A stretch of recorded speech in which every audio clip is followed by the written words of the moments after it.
Ah, começando a live aí, pessoal, um pouquinho atrasado, aí 5 minutos atrasado. Vamos esperar o pessoal entrar. Boa noite para todo mundo. Esperei um pouquinho, tá demorando um pouco, porque tem uma barulheira na rua aí, a vizinhança não tá colaborando, por isso que eu dei uma esperadinha. Vou esperar agora o Amodeu entrar e a gente começa aí. Agradecer a força aí do Arroz Prato Fino e da Betsul, os parceiros de cobertura sempre nos jogos aí, que a gente está parado esperando tudo começar de novo. Mas vamos lá. Vamos dar um salve aí, ó. Juliana Dias, Daniel Moraes, o pessoal vai entrando. Rodrigo, é a baita camisa. Baita, né? Aí, ó. Ainda um pouco de polêmica, mas ao vivo e vestido aqui, essa camisa tá linda. Vamos lá. Olha, Carlos Amodeu entrou. Uma coisa aqui, peraí.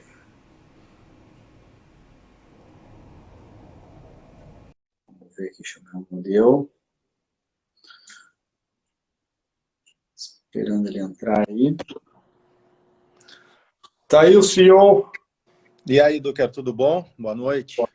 Como é que tá, velho? Tudo tranquilo? Tudo bem? Tudo bem, tudo bem. Bonita essa tua camisa, hein? Igualmente. Quase ensaiados os dois, hein? Ó. É isso Os aí, dois é muito isso aí. foda.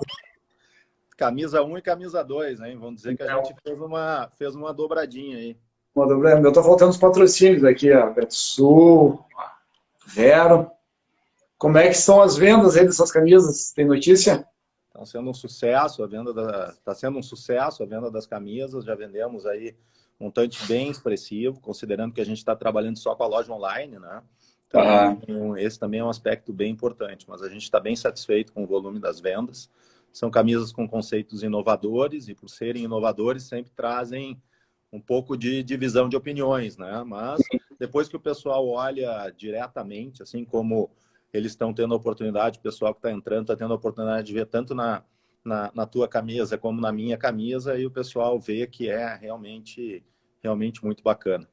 Não, até postei ontem, fiz uma postagem aqui no Instagram, da foto que ela ao vivo, ela é ainda mais bonita, assim. A gente Sim. tem uma noção vendo na foto, mas ao vivo ela, a cor e os detalhes são bem mais bonitos. Enfim, queria te agradecer aí, né? Esse sabadão aí de participar da live, aí, falar com o pessoal. Eu ia começar até, para a galera que não sabe, o que é um CEO. De repente seria legal te explicar, porque o pessoal sempre vê nas notícias e coisas. O que é o CEO? Qual é a função do CEO? Beleza. Primeiro, é um prazer ter esse bate-papo contigo, né? Acompanhei a tua live com o presidente também, foi um sucesso, né? E nesse momento é bacana a gente ter a oportunidade de falar um pouquinho para o torcedor que tá tão distante do futebol, tá tão distante das coisas do Grêmio, enfim, ter a oportunidade de a gente compartilhar um pouquinho, né? O papel do CEO num clube de futebol, né? O papel do CEO, ele é um diretor geral, diretor executivo geral de todas as operações do clube, né? A função do CEO é fazer uma interface entre todas as operações do clube, coordenação executiva de todas as operações do clube, desde os setores administrativos, passando pelo setor de marketing, passando pelo setor financeiro, passando pelo setor jurídico, chegando inclusive nos processos do departamento de futebol. Então, a função do CEO é coordenar, junto com a sua equipe. Lá no Grêmio, a gente tem uma equipe de executivos que trabalham diretamente ligados a mim, e debaixo deles, as suas respectivas equipes. Nós somos 375 pessoas no Grêmio, né? E Funcionários? Funcionários. E a minha função é coordenar, né, para que todas as funções do clube operacionalmente funcionem adequadamente, e também para implementar todas as diretrizes que são passadas pelo Conselho de Administração do clube, né? Semanalmente, todas as segundas-feiras, a gente se reúne, né, o presidente, os 6 vice-presidentes, 2 secretários, alguns assessores e eu, para que a gente possa passar todas as questões estratégicas do clube, para que possam ser definidas todas as diretrizes de trabalho, né, que depois, operacionalmente, eu conduzo diretamente com toda a equipe. Em síntese, esse é o papel do CEO é um papel de organização, de coordenação, de liderança de todas essas questões executivas e operacionais do clube. E tu a partir de que ano que tu entrou como CEO do clube? Cara, minha história no clube, ela se divide, né? Porque eu não sou apenas um executivo no clube, eu estou executivo no clube. Eu tenho uma vida gremista desde sempre, desde que nasci. Você era conselheiro, né? Quando tu entrou com o seu... Vou chegar aí, né? E me criei no Estádio Olímpico, né? Desde quem é mais antigo aí lembra do Campinho A, depois do Campinho B, suplementar, né? Essas questões todas. E aí eu, em 2013, eu era conselheiro e assumi a secretaria-geral do Conselho Deliberativo do clube. Então, de 2013 a 2016, eu fui secretário-geral do Conselho Deliberativo do clube. Depois, em janeiro de 2017, eu fui convidado pelo presidente Romildo para ser secretário-geral do clube, né? Assumi a secretaria-geral do Conselho de Administração e em junho de 2017 que eu assumi, então, as funções como CEO do clube. Já vou completar agora, no próximo mês, 3 anos de atividade como CEO, né? Então, é uma situação híbrida, né? Porque eu tenho 3 diferentes chapéus. Primeiro, de torcedor, né? Da vida inteira. Segundo, o de um agente político que fui no Grêmio durante muito tempo, né?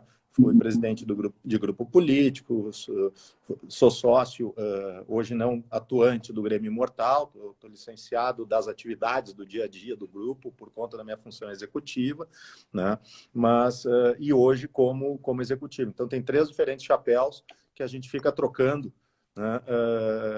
De tempo em tempo. Agora, desde 2017, estou com o chapéu de CEO e é esse que tenho que cumprir todos os dias. Cara, eu ia até comentar dos jogos, né, que antes de tu entrar como CEO, a gente viu alguns jogos, acompanhou alguns jogos juntos. Eu tava tentando, eu tô tentando aqui colocar a foto aqui, mas eu não tô conseguindo, cara. Não sei o que agora. Como é a segunda live só que eu tô fazendo, eu não sei. Se alguém souber aqui, ó, como é que faz para colocar uma foto no ar aqui, o pessoal pode me dar um toque aqui, porque eu queria colocar na tela aqui uma foto daquele jogo lá do Mineirão, aquele jogo da final que a gente foi junto pro estádio até, né, tava no ônibus. Na noite anterior ainda a gente tava junto, eu ia contar aquele episódio do Galvão Bueno lá. Na live com o Romildo, eu pedi pro Romildinho contar a história lá do narrador do estádio de Abu Dhabi, né? E eu ia pedir para te contar a história do Galvão Bueno, né? A do Galvão Bueno e do Júnior, né? E do Júnior. Só, cara, eu não tô conseguindo botar a foto aqui. Eu queria muito colocar a foto para o pessoal ver aqui. Aquele dia a gente estava lá no Ouro Minas, eu acho que estávamos eu, tu, o Norton, o Esponqueado e o Dudu Fernandes fazendo um lanche, era 1 da manhã, né?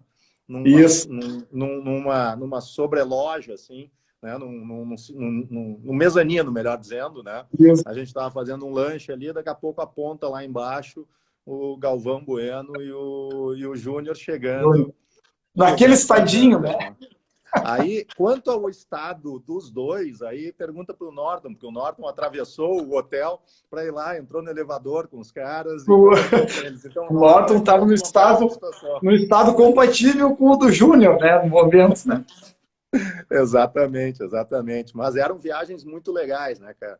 E isso é uma mudança importante, sabe? Porque a gente fazia aquelas viagens. Eu era, naquela época, secretário do Conselho Deliberativo, mas eu não tinha atividade funcional nas viagens. Então, eu ia exclusivamente como torcedor. Então, a gente aproveitava aquelas viagens muito mais, né? Hoje em dia, todas de 2017 para agora, as viagens para mim elas são completamente diferentes. Sim. O pessoal os mesmos amigos vão, né? Vocês saem, se divertem e tal, e eu tô lá sempre na função, é sempre diferente. O mais marcante disso, eu lembro que foi lá em Guayaquil, né? Que tinha uma galera em Guayaquil, né? Sim.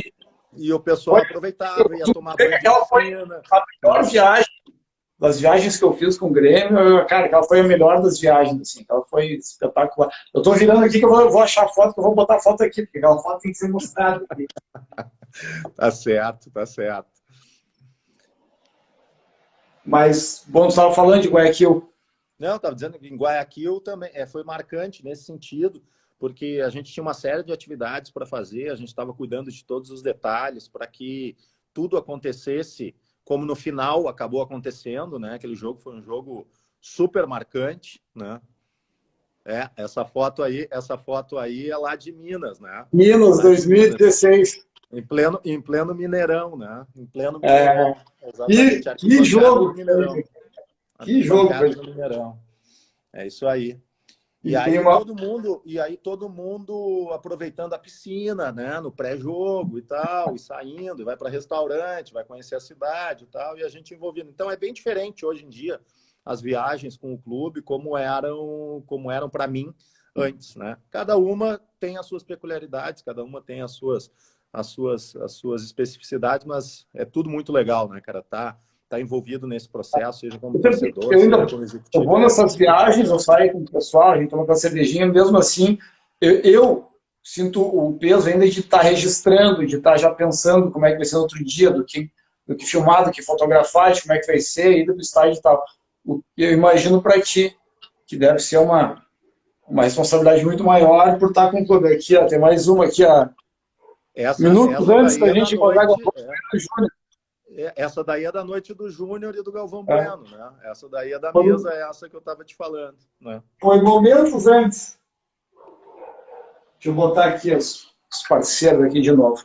Cara, falando agora assim, sobre o momento que a gente está vivendo, assim, como é que está a situação do Grêmio hoje? Qual é a situação do clube hoje? Bom, vamos lá. A gente está vivendo um momento de absoluta excepcionalidade para todo mundo, né? Não apenas para o Grêmio, né? Para a agremiação, né? Mas para todo mundo, né? E ninguém vai passar ileso por esse processo de crise decorrente da pandemia da Covid-19, né? E no caso do Grêmio não é diferente. A gente criou um plano de contingência para enfrentamento desse período, né? Esse plano de contingência, a gente tem atualizado ele praticamente todos os dias. Então, todos os dias a gente atualiza esse plano de contingência, olhando sempre no curto, no médio e no longo prazo, né? Muitas vezes as pessoas acreditam que a nossa atividade é simplesmente resolver o problema do dia a dia. É sim, é uma crise aguda, a gente precisa redimensionar todas as despesas do clube, a gente fez isso, a gente fez uma revisão orçamentária extremamente importante. Nós reduzimos de modo substancial todas as despesas previstas para esse ano, né? Já que a gente está tendo uma série de perdas de receita, a gente está reduzindo o nosso orçamento nas despesas, no mínimo no mesmo montante, para que a gente possa compensar as perdas que a gente vai ter, né? E além disso, a gente está fazendo uma série de ações de fluxo de caixa, renegociando contratos, diminuindo o escopo de contratos, reduzindo o valor, mudando e ajustando fluxo de caixa, prazo de pagamento, melhor dizendo, né? E também olhando para uma série de questões relacionadas à nova normalidade que a gente vai viver, né? Olhando para o horizonte de que logo ali na frente a gente espera ter o retorno do futebol, né? Hoje a gente teve o primeiro passo para isso através do retorno da Bundesliga, né? É um contexto diferente, né? Os estádios vazios, uma série de protocolos, as próprias comemorações dos atletas sendo diferentes e tal. Estranho, né? É estranho, é esquisito. E a gente precisa se adaptar a tudo isso, a gente precisa enxergar ali na frente todas as oportunidades que a gente tem.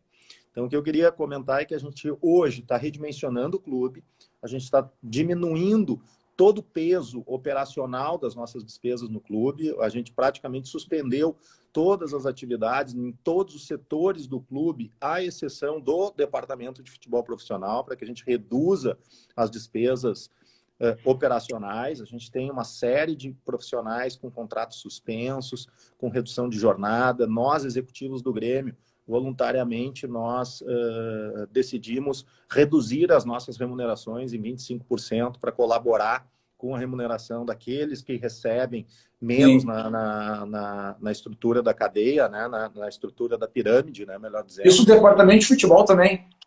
Não, o executivo do departamento de futebol também, tá? Mas todos os executivos do clube, tá? Só o departamento de futebol profissional que está funcionando integralmente no Grêmio. Todos os demais setores estão trabalhando com jornadas reduzidas, com remunerações reduzidas, muitos setores com suspensão de contratos de trabalho.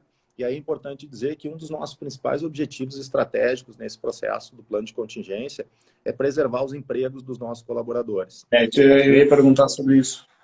Dentro daquilo que for possível, a gente vai tomar todas as ações com o objetivo de redimensionar o clube, de compensar todas as perdas de receita, mas de modo a preservar o emprego de todos os nossos colaboradores, né? E dentro do possível a renda. Nesse sentido, mesmo esses que estão com a jornada de trabalho reduzida e que estão com os contratos suspensos, aqueles que ganham menos no Grêmio, aqueles que ganham entre piso 1 e piso 2, que é até R$2.000, mais ou menos, todos eles, mesmo com os contratos suspensos, eles estão recebendo a integralidade do valor. O clube criou o mecanismo de pagar a parte que a lei manda que a gente pague, mais o dinheiro que o governo paga para essas pessoas, através de um benefício especial que existe agora de proteção do emprego e renda, né? E a gente paga uma parcela complementar com uma ajuda indenizatória também para que eles possam receber 100% do que eles tinham de remuneração, já que eles são os mais afetados porque ganham menos, né? Não é fácil esse projeto, tá? Esse objetivo estratégico. Claro que a gente olhando para o horizonte, olhando ali na frente, que a gente possa ter o retorno das competições, fica mais viável que a gente possa cumprir isso que a gente tá colocando. Mas a gente não pode olhar só para agora, a gente não pode só ir enxugando o clube. A gente precisa enxergar que ali na frente, daqui 2 meses, a gente espera que tenhamos uma retomada. Então, a manutenção dos colaboradores tem por objetivo estar preparado para esse momento de retomada. Sim. E mais do que isso, a gente tem que mudar, como se diz, o mindset, né, da gestão do clube como um todo. Não olhar só para a área financeira, não olhar só para a área de custo, mas também olhar para as novas oportunidades e para a nova geração, novas oportunidades de geração de receita. Porque Sim. a nova dinâmica vai ser completamente diferente. A gente vai voltar com o futebol sem torcedor. Sim. Então, a gente acredita, eu particularmente acredito, que existem 3 vetores que vão ser extremamente importantes daqui para frente numa nova normalidade, tá? Que é um trinômio de conteúdo, engajamento... Digital vai ganhar muito peso, né, agora na vida do... Conteúdo digital, engajamento e monetização. Essas 3 palavras, esses 3 vetores, eles vão ser chave para a gente poder, no futuro, gerar novas receitas, compensar novas perdas, ter novas formas de nos comunicar com o nosso torcedor, novas formas de engajar o torcedor, já que ele não vai estar próximo, ele não vai poder ir ao campo, ele não vai poder assistir no campo. Então, a gente vai ter que criar muitas situações de conteúdo experiencial para eles, para que eles possam vivenciar o Grêmio e manter-se completamente engajados de uma forma diferente com o clube e monetizando tudo isso através de aquisição de produtos do clube, né? O clube já está trabalhando nesse sentido, já tem um projeto... A gente vem trabalhando com diferentes projetos. A gente vem trabalhando com diferentes projetos. Hoje, inclusive, eu saí e encontrei um conselheiro nosso e ele disse, e aí, como é que está a vida nesse período de férias? Eu digo, férias, absolutamente nada. A gente está trabalhando muito mais do que a gente trabalhava antes, né? Porque nesse momento que os jogadores não podem ser considerados os craques, a gente é que tem que correr, né? E a gente tem que jogar para que as coisas funcionem adequadamente, né? Então, a gente vem trabalhando intensamente nisso. Falando em craque, o Jardel apareceu ali, dando um alô aí, mandou um abraço pro Jardel. Grande Jardel. Esse era craque, fazia pouco gol, né?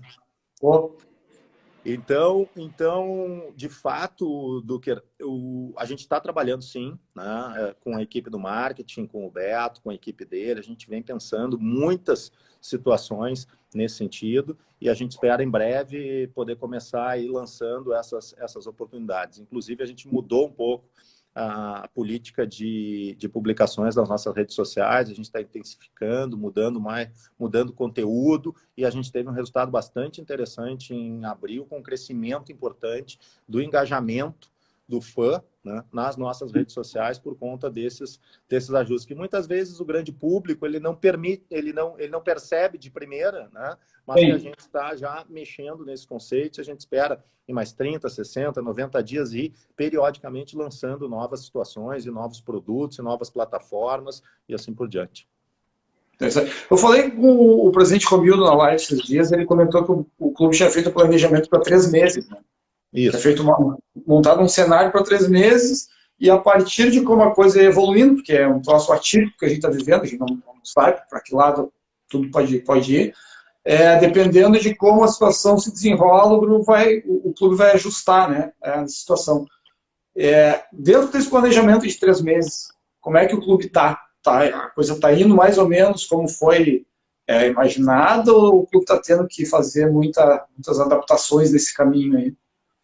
Perfeito. Bom, realmente eu comentei isso no início, no dia 16 de março, a gente criou um comitê de gestão de crise, a gente estipulou o primeiro objetivo desse comitê de gestão de crise era definir um prazo no qual o plano de contingência iria vigorar, e esse plano de contingência vigora até 30 de junho, tá? Ou seja, a gente tem mais 45 dias pela frente nesse plano de contingência. A gente estimou um montante das perdas que nós teríamos nesse momento, não tendo jogos até 30 de junho, tá? E a gente, a partir disso, determinou uma série de ações realizadas em 3 diferentes eixos. Um eixo que a gente chama um eixo econômico e financeiro, onde a gente revisou o orçamento do ponto de vista econômico, a gente rescindiu uma série de contratos considerados não essenciais também do ponto de vista econômico, tá? Do ponto de vista de fluxo de caixa, a gente fez uma primeira grande ação, e é importante dizer nesse sentido que o Grêmio foi precursor na realização de uma readequação financeira com os atletas. Ainda lá em março, o Grêmio fez uma readequação financeira com os seus atletas, antes de todos os clubes no Brasil. Seria, desculpa te interromper, aquela do direito de imagem que eles vêm receber depois até o 2021. Exatamente. E interessante dizer que, por mais que o nosso plano de contingência ele vá até o dia 30 de junho, nós atuamos nas imagens junto aos atletas por 4 meses, e não por 3 meses, como muitas vezes a mídia tem dito. Foi abril, maio, junho e julho. Né? Ou seja, então foram 120 dias essa nossa atuação, e esse é um aspecto muito importante para fins de fluxo de caixa. Além disso, a gente passou a revisitar prazos de contratos, né? Uma série de outras questões visando renegociar acordos judiciais, acordos extrajudiciais, renegociar com agentes de atletas, com demais credores. Então, fizemos um amplo processo de renegociação para minimizar os efeitos no fluxo de caixa desse período, para compensar as perdas que a gente vai ter nesse período. Eu posso te dizer que praticamente todas, ou quase todas as premissas que a gente assumiu no plano de contingência original, elas vêm se realizando. Seja no que se refere à redução de despesas, seja no que se refere às necessidades de ajuste de fluxo de caixa, e também as perdas que nós estimamos, algumas delas estão incorrendo exatamente dentro daquilo que a gente imaginou. Perda de loja, porque afinal de contas a gente, com as lojas físicas fechadas, o grande volume de venda do Grêmio é nos dias de jogos. Aí se não tem jogos, não tem público, a loja, a gente verifica pelo entupimento que fica a loja nos dias de jogos, né? Fica realmente muito cheio. Então, a gente não tendo isso, a gente está trabalhando muito fortemente no canal online, né? Então, a gente está tendo um crescimento online, mas o crescimento ele não sai daqui lá para o topo do dia para a noite, porque é uma mudança de padrão de consumo, né? Uma série de melhorias a gente vai estar tendo que fazer na nossa plataforma online, sobretudo no que se refere às entregas, né? Prazos de entrega, a gente tem que reduzir o prazo de entrega, né? A gente tem que fazer uma série de ações nesse sentido. Então, tudo isso vem dando certo. O que saiu fora do nosso planejamento é que nós tivemos uma premissa que era a manutenção do recebimento dos direitos de transmissão da Rede Globo. Isso eu ia te perguntar, a quantas anda essa negociação, essa diminuição, né? A gente estabeleceu que a gente teria, até o dia 30/6, né, um recebimento integral de todas as verbas previstas para esse momento. A primeira quebra foi no que se refere à receita do Campeonato Gaúcho. Então, nós temos aí mais ou menos 3 milhões de reais para receber, que não vamos receber, né, enquanto não retomarmos e não concluirmos o Campeonato Gaúcho. Né? Então, a gente postergou essa receita. A gente contava com ela no fluxo para esse período até 30/6 e não vamos receber. Segundo, o item importante foi relativo ao Campeonato Brasileiro. Uma vez que o Campeonato Brasileiro estava previsto em começar no dia 2 de maio, e a gente não começou o Campeonato Brasileiro ali no dia 2 de maio. Tem aquela mudança nas cotas também, né? Que como agora o parte das cotas é por colocação no campeonato, isso também vai vir só depois, né? Não Mas tem... isso já tinha mudado em 2019, então a gente já estava organizado dessa forma, tá? O clube já estava... A gente já tinha se estruturado para receber as cotas desta forma e receber a parte de performance lá no final do ano, estava tudo certo. Só que mesmo assim, a parcela que a gente tinha previsto receber dentro desse primeiro semestre, em abril, maio e junho, a Rede Globo, por não ter a competição, por a gente não estar entregando o produto que a gente propôs que fosse entregar, não apenas o Grêmio, todos os 20 clubes que disputam a Série A do Campeonato Brasileiro e também a Série B do Campeonato Brasileiro. Né? A Rede Globo disse o seguinte: eu vou reduzir o pagamento de vocês. Vou manter uma parte do pagamento, mas vou reduzir o pagamento de vocês e vou pagar lá no segundo semestre. Né? E aí isso afetou mais ou menos 13 milhões de reais no nosso caixa. Então, quando o presidente afirma que nós estamos tendo perdas acima daquelas que a gente estimou que teria, né, as perdas estão diretamente relacionadas às cotas de televisão, que a gente estimou que elas seriam mantidas até 30 de junho e elas foram reduzidas, né, num montante bastante importante nesse sentido. Então, agora a gente está com o desafio de implementar uma série de novas ações para que a gente possa compensar essa perda adicional que a gente não tinha previsto e que agora ela acabou sendo formalizada, se realizando, né? E a gente precisa compensar essa perda de novo. Como? Através de divulgação que o Grêmio está... Aonde está essa verba que vai deixar de entrar aí? Agora a gente tá fazendo uma nova renegociação de uma série de acordos que a gente tem, de uma série de compromissos que a gente tem, uma série de contratos que a gente tem, buscando minimizar esses efeitos. Tá? Então, o que eu posso te dizer em relação a essa situação é que a gente agora está debruçado para encontrar mais alternativas de modo a compensar essa situação e espero que a gente consiga. Deixa eu aproveitar, Duque. O pessoal está perguntando muito sobre as camisas e sobre o preço das camisas, tá? Eu queria dizer para o pessoal que esse ano a gente está trabalhando com uma concepção onde o sócio do Grêmio tem 20% de desconto. O sócio que está em dia, que normalmente tem 10% de desconto na camisa, ele tem 20% de desconto na camisa. Então, a camisa Classic, por exemplo, que é a que tu tá usando, ela sai por 207. Quando o preço comum é de 259. Então, quando tu pega, por exemplo, um sócio torcedor, ouro, diamante, né, que paga uma mensalidade menor, só esse desconto aí de 10% a mais, para ter esse desconto de 20%, né, que a gente está falando, já é bem interessante para o associado. Então, o associado que está em dia, aproveite essa oportunidade para poder comprar as camisas do Grêmio. Vai estar atualizando o seu guarda-roupa, atualizando o seu manto, né, e, além disso, ajudando bastante o clube. Esses 20% é só agora, nessa largada do lançamento, ou vai permanecer? Não, cara, desde o início de abril, do início de abril, toda a loja tá com desconto de 20% para o associado que tiver em dia, tá? E a ideia é que a gente continue com esse desconto de 20% enquanto a gente tiver essa situação de pandemia e de ausência de jogos na arena, que também é uma das formas que a gente está utilizando para estimular o sócio a se manter em dia, né? E recompensar esse sócio que está se mantendo em dia com as suas contribuições, além de uma série de outros benefícios que a gente anunciou na semana passada. Né? Sim. E em relação à Arena, o Grêmio está mantendo os repasses para a Arena ou houve alguma negociação? A gente chegou a um denominador comum com a Arena para a manutenção dos repasses da Arena, até porque, isso é importante esclarecer, o contrato de cessão onerosa que a gente tem com a Arena estabelece que uma das contrapartidas que a Arena tem que nos dar é nos dar o acesso para a gente disponibilizar o local para o nosso torcedor. Tá? Sim.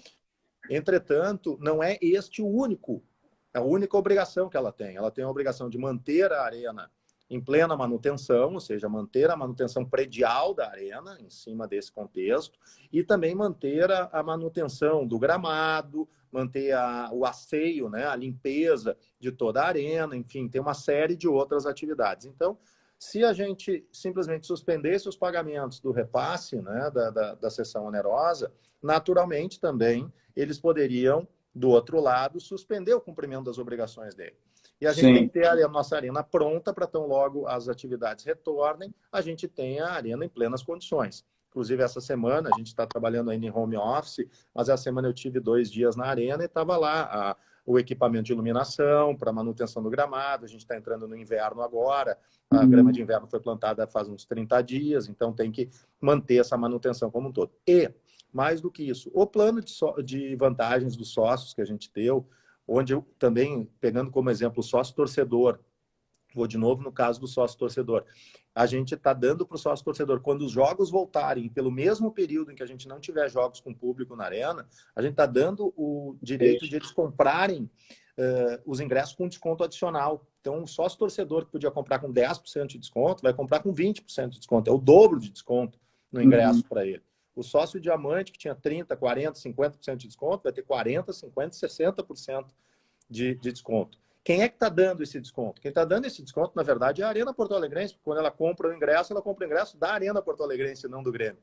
Então, isso também entrou nesse pacote de ajuste que o Grêmio fez com a Arena, no sentido de, ok, a gente faz um esforço adicional e segue pagando a cessão onerosa por conta de todo o asseio, de toda a conservação que a Arena precisa fazer do estádio, e, em contrapartida, ela flexibiliza, concedendo esses descontos adicionais e também as possibilidades de upgrade que o sócio cadeira vai ter, né, para o nosso torcedor no momento do retorno. Então, a gente chegou a um ponto de equilíbrio com eles, foi uma negociação um pouco mais complexa que a gente teve que desenvolver, porque isso parece simples, assim, quando a gente comenta por aqui, mas ela tem uma série de nuances contratuais que a gente precisa fechar junto com os caras, né?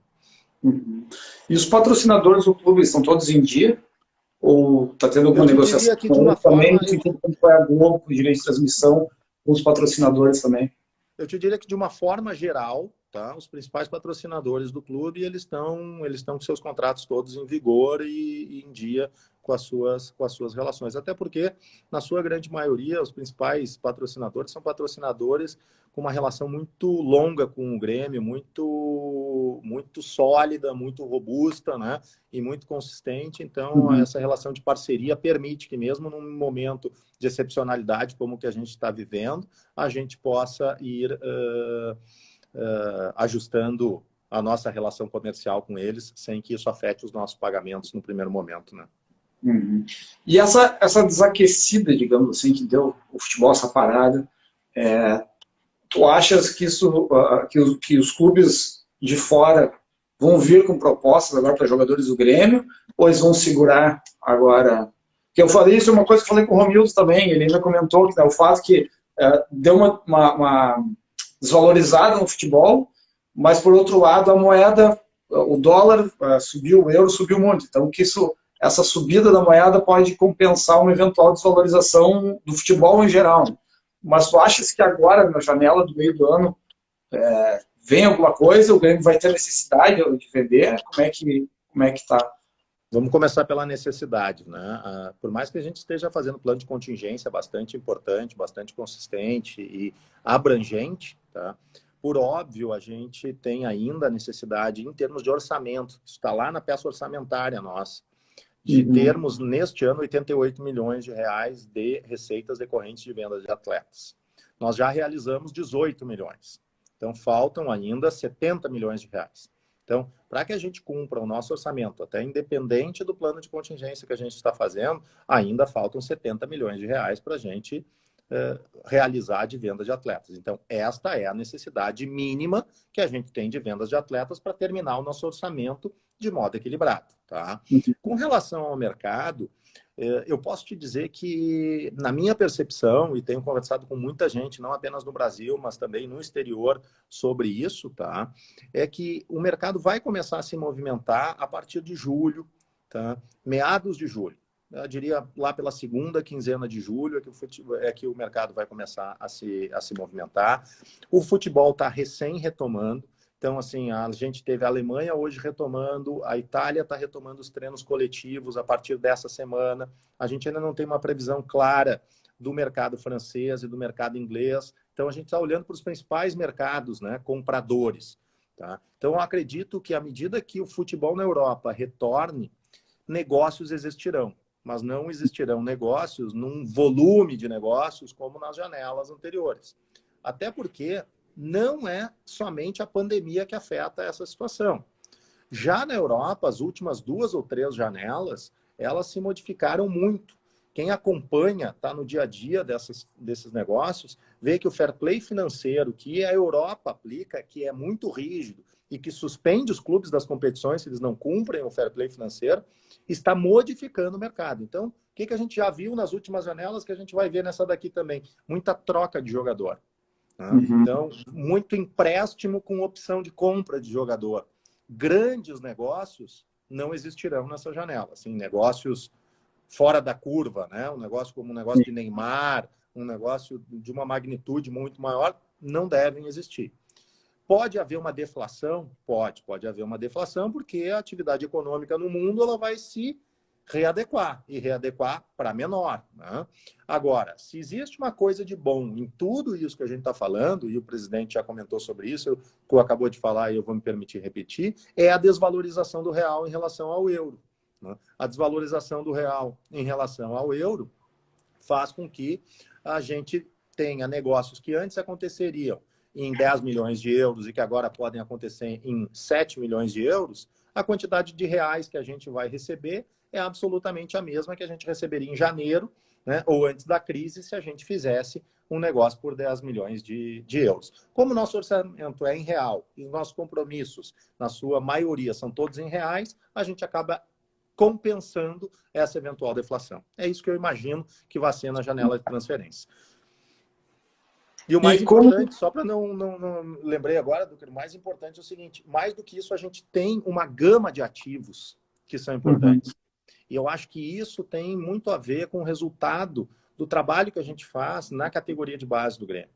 Né? Desde 2015, quando o presidente assumiu no seu primeiro mandato com o Conselho de Administração, e naquele momento a gente estava com uma dificuldade financeira muito grande, tanto que a gente abriu mão de atletas de renome, né? A gente resolveu olhar para a categoria de base de uma forma completamente diferente do que se fazia antes, com muito mais intensidade, muito mais profissionalismo, capitalizando mais investimentos para lá. Tanto é assim que agora a gente está fazendo um investimento de 10 milhões de reais lá em toda uma nova infraestrutura. Né? Então, a gente vem formando novos ativos. E ter vários ativos que podem gerar atratividade no mercado de transferência numa situação como essa é uma vantagem competitiva que o Grêmio tem no mercado bastante importante. Uhum. Propostas não tem nenhuma na mesa do Grêmio ainda? Não, e também é absolutamente natural que não tenha, tá? Porque o momento não é um momento... Prospecção, alguma coisa? Sondagem, não? Consultas, prospecções, sondagens, a gente tem periodicamente sobre vários dos nossos atletas, tá? Mas conversas efetivas, conversas focadas na realização de um negócio, negociações abertas, né? Isso só vai acontecer, na minha visão, a partir da segunda quinzena de julho, tendendo a agosto e, quem sabe, setembro, se houver uma extensão da janela de transferências lá na Europa, né? Se voltar, né? Em julho ainda. O futebol europeu já está voltando, né? Então eu estou acreditando que o futebol europeu não vai ter um retrocesso, né? Que a gente que o futebol europeu, que a Bundesliga agora comece e não tenha nenhum episódio que faça com que ela retroceda e tenha que suspender as competições de novo. E aí ela começando, ela vai acabar criando um espiral positivo na Europa, no sentido de a Itália retomar e aí depois encorajar os demais países, como França, Inglaterra, a retomar também. Portugal já está retomando também, mas é um mercado secundário, né? Mercado de Portugal, Sim. Por isso que eu não falei sobre ele. E esse impacto que a gente está sofrendo agora aí, financeiro, na parte administrativa, até quando tu achas que o Grêmio vai, ou os clubes, né, em geral, não digo o Grêmio porque tu está dentro do Grêmio, mas até quando a gente vai sofrer esse impacto? Tu acha que vai entrar 2021? Como é que... eu posso te afirmar com assim, muita clareza e tranquilidade. Já afeta 2021. Tá? À medida que a gente faz uma renegociação com os atletas, onde a gente pega um pacote de recursos que a gente pagaria a eles esse ano e combina com eles que nós pagaremos isso em 2021, estou pegando somente como exemplo, tá, Duque? Naturalmente, eu já tenho despesas extraordinárias em 2021, que eu normalmente não teria, né? Que eu joguei para lá para compensar as perdas que eu estou tendo aqui. Então, assim, é absolutamente natural que todos os clubes, sejam eles brasileiros, sul-americanos, europeus, enfim, do mundo todo, eles terão reflexos nos seus negócios, no mínimo até 2021. Mas eu acho que a gente vai ter reflexo, sim, também até 2022. Tá certo. Cara, eu vou trazer uma pergunta que mandaram no Twitter ali antes, que eu tinha anotado aqui, que é a do Leandro perguntando: o contrato da Umbro, ele vai até quando? Se é 2021 ou é esse ano? O Grêmio renovou? 2024. O Grêmio no ano passado renovou com a Umbro, tá? A gente tem uma parceria que a gente considera muito boa com a Umbro como parceiro comercial, né? E aí a gente pode entrar no conceito, alguns gostam mais das camisas, outros podem gostar menos, enfim, mas assim, como parceiro comercial, no que se refere ao atendimento, à relação de parceria com o clube, a gente é muito satisfeito com a Umbro, a gente já está há alguns anos com ela e a gente renovou até 2024. Tá. E voltando ainda um pouco eu tinha feito várias anotações de perguntas, porque, cara, eu não sou jornalista, né, para conduzir e tal. Tinha feito várias perguntas e tu acabou aqui no papo aqui respondendo. Eu queria voltar lá como CEO, assim, qual é o teu objetivo, assim, qual é o teu sonho como CEO do Grêmio? Cumprir qual a tarefa que tu tem com mente de longo prazo como CEO? Vamos lá. Eu volto a 2017, quando eu assumi as minhas atividades. Tá? Quando eu cheguei lá, um dos principais objetivos, os principais objetivos individuais estratégicos que eu estabeleci lá para mim, né, dentro de uma estratégia geral que é concebida pelo Conselho Deliberativo, que é referendada pelo Conselho de Administração, era readequar, reestruturar financeiramente o clube, né? Esse era o primeiro ponto. O segundo ponto, dar competitividade permanente e condições ao departamento de futebol, da gente poder estar sempre muito competitivo em todas as competições das quais a gente participa. Tá? Sim, não só ganhar o título, mas manter o clube sempre disputando, sempre no... Exatamente, a gente vê muitos picos e vales no futebol, né? Clubes, né? Então, agora está bem, daqui a pouco ele vai lá para baixo, está bem. Não, a gente tem que estar sempre num grau de 7 para cima, entendeu? Se a gente tiver sempre com força, sempre protagonista, a gente não vai ganhar todas as competições, mas a gente vai estar sempre em condições de ganhar todas as competições. É isso que a gente precisa fazer. E a gente estando nessa condição, a gente sempre vai poder equilibrar. E assim, em síntese, o grande objetivo estratégico que eu idealizo é assegurar uma gestão responsável e equilibrada com protagonismo desportivo. É isso. Isso sintetiza tudo que a gente pode falar. Eu não posso, como CEO, e muitas vezes as pessoas até têm essa visão, tu é o financeiro. Não, financeiro é uma das minhas atividades. Né? Eu tenho que coordenar executivamente o clube como um todo. E o que eu preciso fazer é com que todas as áreas do clube funcionem em perfeita harmonia para eu dar todas as condições para que nós, clube, né, possamos dar todas as condições para o departamento de futebol ter o melhor cenário possível para ser protagonista nas competições que a gente participa.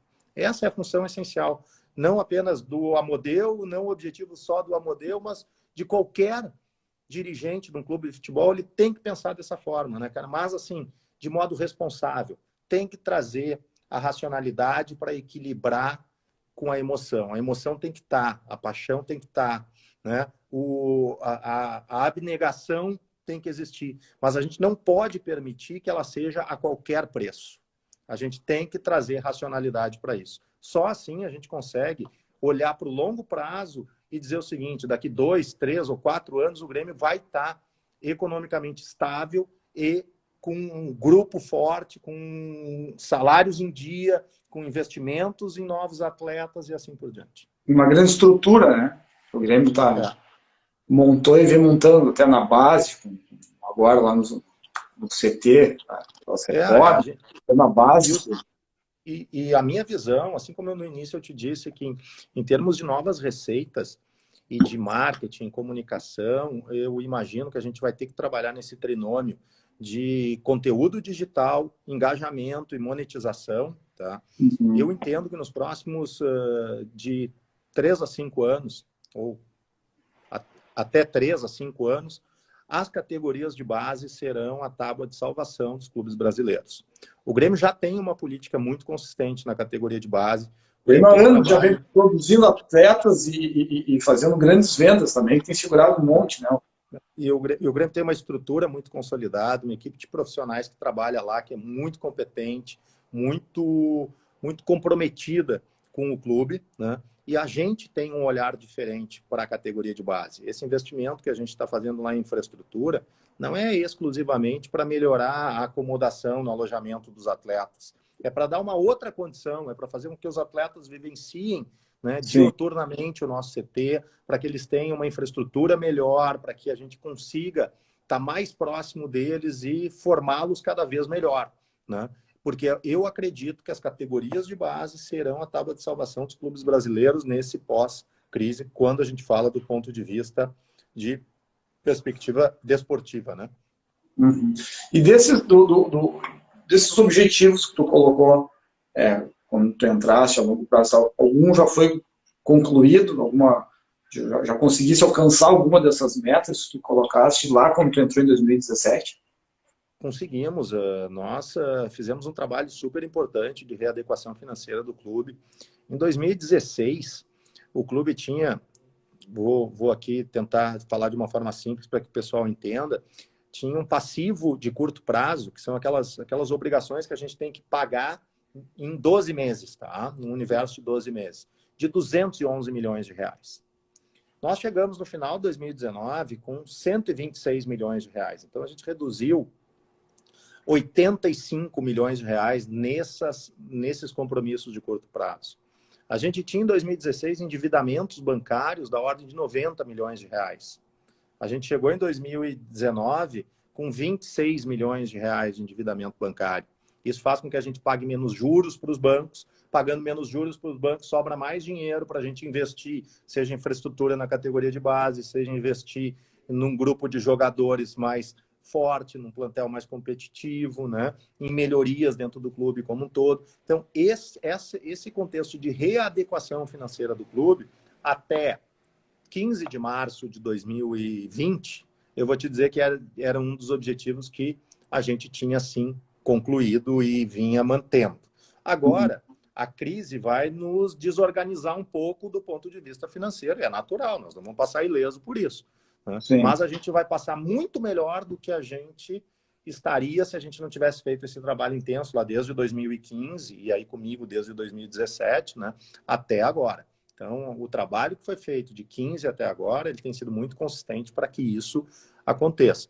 Um dos outros objetivos estratégicos que eu acabei não comentando era a realização da operação relativa à antecipação da gestão da arena. Né? Esse era um objetivo lá de 2017 também, quando a gente chegou. E a gente, por vezes, quase chegou. Muito perto, né? De conseguir concluir. Quase chegou, quase realizou, aí veio a pandemia, né? E aí, com a pandemia, houve um arrefecimento de todos os processos, nessa negociação, tá? Para que a gente conclua essa operação. Agora a gente tem que esperar essa pandemia passar, a gente precisa se readequar, cuidar dessas questões, para daí a gente de novo olhar para esse negócio e verificar se a gente conclui ele, como conclui, e dar um encaminhamento definitivo. O presidente já tem se manifestado sobre isso também, né? Vou te fazer uma pergunta que eu fiz para o presidente também, saber a tua opinião. A gente tem no Brasil vários clubes que estão se organizando administrativamente, como o Grêmio, e a gente ainda vê vários clubes que estão no buraco, assim, que não conseguem sair, não conseguem dar um jeito na gestão. Tu achas que o gap entre esses clubes, assim, a diferença entre os clubes que vinham bem antes para os que não estão tão bem organizados, ele vai aumentar agora? Ou tu acha que ele vai diminuir, uma vez que está todo mundo tendo queda de receita, enfim? A resposta natural, tá, seria irá aumentar. Mas a resposta que eu vou te dar é depende do cenário de retorno ou não das competições, certo? Porque, eventualmente, um cenário de não retorno às competições faz com que aqueles clubes que já estavam numa situação muito ruim, eles continuem numa situação horrível. Né? Só que vai fazer com o quê? Com que aqueles clubes que trabalharam muito e se organizaram e que estão muito adequados do ponto de vista de gestão e de organização administrativa, que eles tenham uma queda, um retrocesso gigantesco na sua estruturação de gestão. Né? Então, assim, o não retorno do futebol vai equilibrar essa diferença. Porque os que estão muito bem vão ter uma queda muito maior. Né? Às vezes se diz, quanto mais alto o degrau, maior a queda. Né? Então, é mais ou menos nesse sentido, aqui simplificando o exemplo que eu vou trazer. Então, se o futebol retornar, e se ele retornar em julho, como se prevê que a gente possa retornar em julho o futebol no Campeonato Gaúcho, e depois em agosto, setembro, quem sabe as competições nacionais e as próprias competições continentais, eu diria que a diferença dos clubes melhor organizados para aqueles que estavam numa situação ruim, ela tende a aumentar. Tá. E quais são os clubes aqui no Brasil que tu acha, na tua opinião, vão sair melhores quando o futebol voltar ou quando essa pandemia... eu vou te dizer assim, eu vou falar de clubes médios, tá? Que têm se despontado no contexto de gestão no Brasil. Tá? O primeiro deles é o Atlético Paranaense. O Atlético Paranaense tem um presidente histórico que muita gente, que ele é ame-me ou deixe-me, né? Que é o Márcio Celso Petralha, mas ele é um cara profundo conhecedor do futebol nacional, da estrutura do futebol nacional, e ele transformou, ao longo desses últimos 20 anos, o Atlético Paranaense num clube quase de bairro para um clube com um reconhecimento, tendo sido campeão da Copa do Brasil agora recentemente. Né? Então, assim, ele vem muito bem do ponto de vista econômico, financeiro, de estruturação de gestão. Eu acho que ele é um clube que vai sair robusto, né, ou menos afetado desse processo. No ambiente do Nordeste, a gente tem 2 clubes lá que estão fazendo um papel, uma gestão muito interessante, mas num patamar bem menor do que o Atlético Paranaense, que se refere a receitas, que são o Fortaleza, está fazendo um trabalho muito bem feito do ponto de vista de gestão, e também o Bahia, né, que tem aí, sim, uma representatividade maior, tem um apoio do torcedor bastante importante, e que também tem iniciativas muito interessantes no contexto regional lá do Nordeste. Então, eu diria que esses clubes médios, tá, eles vão sair mais fortes que eles estavam antes da crise, e eles vão passar na frente de alguns grandes que vêm se desestruturando ao longo das últimas décadas de modo muito importante. No caso do Flamengo, as pessoas devem estar perguntando, pô, mas o Almodeu está falando do Fortaleza, do Bahia, do Atlético, não, do Atlético Paranaense, não está falando do Flamengo. Grandes receitas geram grandes despesas, né? Sim. Então, assim, ao mesmo tempo que eles tiveram... O Flamengo está colocando dinheiro no futebol, não é brincadeira. Tiveram 950 milhões de receita em 2019, né? Desses 950 milhões de receita, quase 100 milhões foram decorrentes de receita de bilheteria, tá? Que esse ano eles não vão ter. Então, não tem essa receita. E 300 milhões de reais foram de receita de venda de jogadores. Então, no início do ano, eles tiveram uma venda importante, que foi a venda do Renier, né?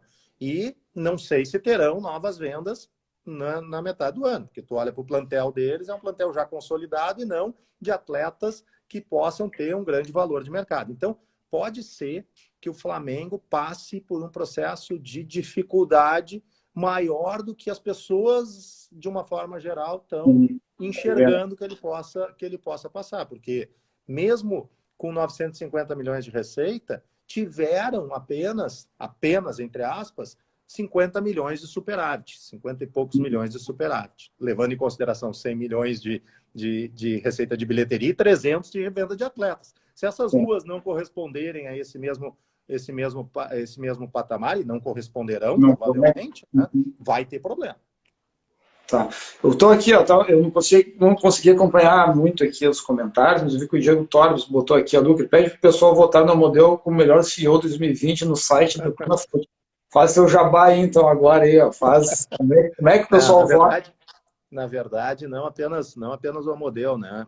A ConaFoot, a Conferência Nacional do Futebol, é um evento que já acontece há 4 anos e tem se consolidado no Brasil como o principal evento de reconhecimento às práticas de gestão nos clubes de futebol, né? E o Grêmio, pela sua estrutura de gestão, ele todos os anos ele vem tendo um papel de destaque lá no ConaFoot. Em 2017, eu tive a oportunidade de ser eleito, em 2018, relativo a 2017, tá? Eu tive a oportunidade de ser eleito o melhor CEO de clubes de futebol no Brasil, e o Zanota foi eleito o melhor executivo de futebol no Brasil. No ano passado, né, eu tive novamente a felicidade de ser eleito o melhor CEO de clubes no Brasil. O Fabiano Wurdi, que é nosso financeiro, foi eleito o melhor executivo financeiro. Beto Carvalho foi eleito o melhor executivo de marketing, né? A nossa comissão técnica foi eleita a melhor comissão técnica, ou seja, tivemos um papel de destaque bastante importante nesse evento. E esse ano, novamente, agora dia 28, vai haver a divulgação dos premiados. Eu estou entre os 3 indicados para melhor CEO. O Fabiano está indicado entre os 3 melhores para executivo financeiro e o Klaus está indicado entre os 3 melhores para o executivo de futebol, né? E a eleição ela é feita 70% por um júri de 55 profissionais do mercado do futebol, entre comunicadores, entre especialistas em gestão de clubes de futebol. 20% do peso é pelos participantes desse evento e 10% é do público em geral, né? Então, aí para concluir o jabá, o pessoal que quiser, entra lá, www.conafut.com.br e vota na gente. Vai contribuir nesse peso aí de 10% para que a gente consiga manter a hegemonia, não apenas dentro de campo, mas na gestão dos clubes de futebol também. Tá certo. Cara, a gente está chegando aqui, aproximando de 1 hora de live, daqui a pouco cai. Eu queria te agradecer muito aí por esse tempo aí dedicado nesse sábado aí, dedicar com a família aí, de falar com a gente aí. Queria agradecer o pessoal todo que está mandando mensagem de novo, que eu não consegui acompanhar. E segunda-feira deve rolar uma live também com o Dorico Comum falando sobre 2017, então eu vou deixar avisado o pessoal que está acompanhando aí que vai ser outra live segunda-feira. E, Amadeu, manda aí o teu recado final aí para o pessoal aí. Legal. Obrigado, Duker, pelo convite para a gente poder bater esse papo aqui. Falar de Grêmio é sempre bom. Falar daquilo que a gente faz também é mais legal ainda, né? Então, quando a gente ainda mais com essa saudade. Quando a gente consegue juntar... quando a gente consegue juntar essas duas coisas, porque eu vou falar daquilo que eu faço e vou falar de Grêmio ao mesmo tempo. Então, para mim é um prazer gigantesco falar sobre isso. Quero mandar um abraço para todo mundo. Eu não vou nominar as pessoas, porque tem muita gente que é amigo da gente e que a gente vai esquecer de alguém, né? Então, fica um abraço para todo mundo. Obrigado pela oportunidade. E saibam que o trabalho que a gente está fazendo sob a liderança do presidente, do Conselho de Administração, é um trabalho muito sério, com muito comprometimento, muito profissionalismo, né? Muito engajamento de todos, para que a gente consiga passar por esse momento de dificuldade da melhor forma possível. Seremos afetados, sim, mas espero que a gente tenha o menor impacto que a gente possa ter. E peço àqueles que estão nos assistindo, primeiro agradeço àqueles que estão nos assistindo, que são associados do Grêmio, que se mantiveram, que se mantêm em dia. Muito, muito, muito obrigado por manter as contribuições em dia. E, mais do que isso, peço àqueles que estão sofrendo, estão tendo um esforço importante, que dentro do grau de esforço que tenham que fazer, se mantenham sócios do Grêmio. Se não conseguirem ficar no mesmo padrão associativo que tem hoje, mude de categoria, migre para uma categoria mais econômica, mas não perca o seu vínculo com o clube e não deixe de ajudar o clube. Um quadro associativo forte é que vai fazer também o Grêmio passar com menos impacto por essa crise. É isso, Duque. Valeu, cara, pela oportunidade. Um forte abraço para ti. Valeu mesmo. Mais uma vez agradecer o pessoal aí que fez vários comentários. Eu não consigo acompanhar, ou presto atenção, acompanho. Eu tenho que melhorar isso, mas enfim. Muito obrigado para todo mundo aí, muito obrigado. Bom final de semana para ti, bom final de semana para todo mundo. E, gurizada, segunda-feira a gente volta com mais uma live aí. Quem puder acompanhar aí, serão muito bem-vindos. Valeu? Valeu, Amadeu. Abraço. Abraço, cara. Valeu, pessoal. Obrigado. Até mais. Então tá aí, pessoal, mais uma live aí. De novo, segunda-feira eu vou passar o horário da live, deve ser para umas 7 da noite, ali, uma live com o Dorico Romão, a gente vai conversar sobre a temporada de 2017, que ele era o diretor de futebol na época, mas eu vou publicar aí no Stories, no Twitter, coisa aí certinho, que horas vai ser o bate-papo. Estou pensando também, pensando não, já estou agendando com o Paulo Luz, que é o diretor de futebol atual do Grêmio, também uma live, se der para a semana que vem aí, e uma com o meu amigo Vitor Rodrigues, que hoje é assessor de imprensa do Grêmio, conversando com ele para ver se a gente consegue fechar na semana que vem aí, trazer mais um conteúdo, já que a gente está tão parado aí, com saudade do Grêmio, que a gente traga uma informação, um bate-papo aí com esse pessoal. Beleza? Obrigadão mais uma vez todo mundo aí, um bom final de semana para todos e até mais. Vamos!